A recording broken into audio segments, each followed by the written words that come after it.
Hey, what's up my dude? Your friendly neighborhood Tony here, and welcome back to yet another movie review. Today we're diving into a brand new Jason Statham flick called A Working Man, directed by David Ayer. I'll break down what I thought worked with the movie, what definitely didn't work, and whether you should even spend your hard-earned cash to see it in theaters. If that sounds good, stick around, and as always, make sure you subscribe to keep up to speed on all the new big movies coming out. So right out of the gate, let's be super clear here. I am not exactly the biggest fan of David Ayer as a director. Don't get me wrong, he's made some pretty decent stuff like End of Watch and Fury, but he's also responsible for the hot mess that was Suicide Squad. Now, I did end up skipping his last movie, The Beekeeper with Jason Statham, even though I did hear some decent things about it, so maybe I'll have to check that one out. But either way, going into A Working Man, I had mixed feelings, mostly skeptical ones. What was I expecting? Well, definitely not anything Oscar worthy. I figured this would be your typical big, loud, kinda dumb action movie. Basically what Jason Statham always does. And hey, sometimes that's exactly what you want. For example, I love the Transporter movies. So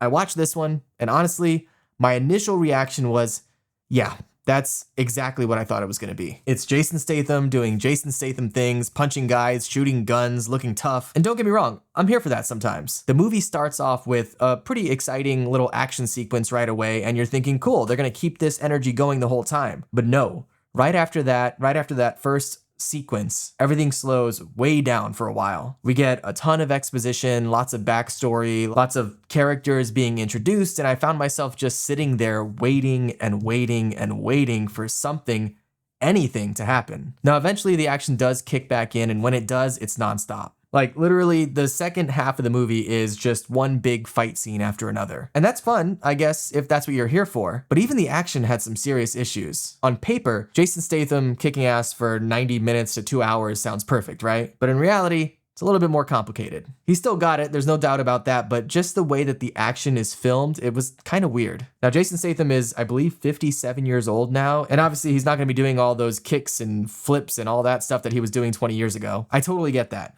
But instead of being clever with the choreography, they decide to hide it all behind these shaky close-ups and super quick edits and camera angles that just kind of end up making you feel dizzy. And it's not just distracting, it kind of takes the fun out of watching Statham do his thing. Part of why we love these movies is seeing clearly choreographed, impressive fight scenes. And here it just felt messy and rushed. Like they were trying way too hard to cover up the limitations and ended up just hurting the movie. But hey, credit where credit's due, not everything was a total miss. One thing I actually appreciated in this one was the female lead. Usually these movies just kind of give us the damsel in distress character who spends the whole movie tied to a chair, just waiting to be saved. But not here. She gets kidnapped early on, sure, but she's actually given some decent scenes where she fights back and even manages to land a few solid hits on her captors. That was cool to see, and it added a little bit of much needed freshness to the whole thing. Also, some of the side characters had fun, quirky personalities that brought some life to an otherwise predictable movie. Not all of them landed perfectly, but at least there was a little bit of effort there. But that brings me to one of my biggest problems with the movie. There are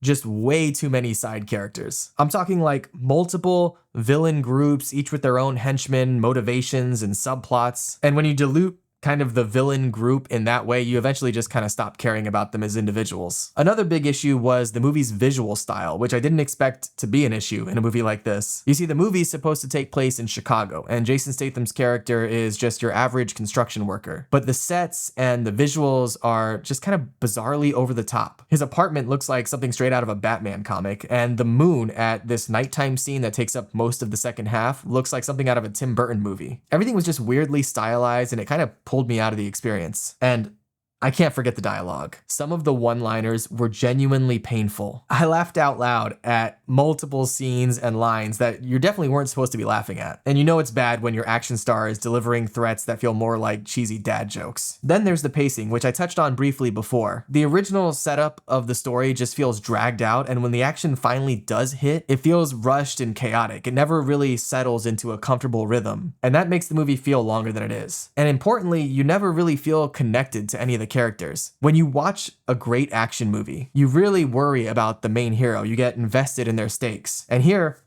I didn't really care who lived or died or who won because the movie never made me care. I was just watching action scenes unfold, detached from any real stakes or drama. So, who is this movie really for. If you're someone who absolutely loves that 90s style throwback action movie, you know, the stuff that you would see playing on cable TV on a random weekend afternoon, then you might have fun with this one. Or if you love David Ayer's last movie, The Beekeeper, you might enjoy seeing him and Statham team up again. But if you're expecting something that's really engaging, memorable, or emotionally satisfying, this is definitely not it. It's fun enough as like background noise or as a streaming option if you're bored at home, but paying $20 per ticket at the theater, that's a tough sell. So bottom line, should you spend your hard-earned money and your time seeing A Working Man in theaters? Honestly, in my opinion, no. It's the definition of a movie that's perfect for streaming later down the road. Something you could just watch on your couch, not something that's worth a full night out. It's predictable,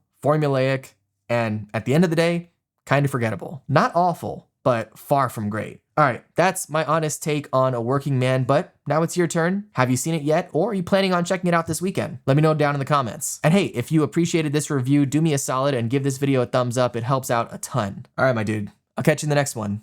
Be good.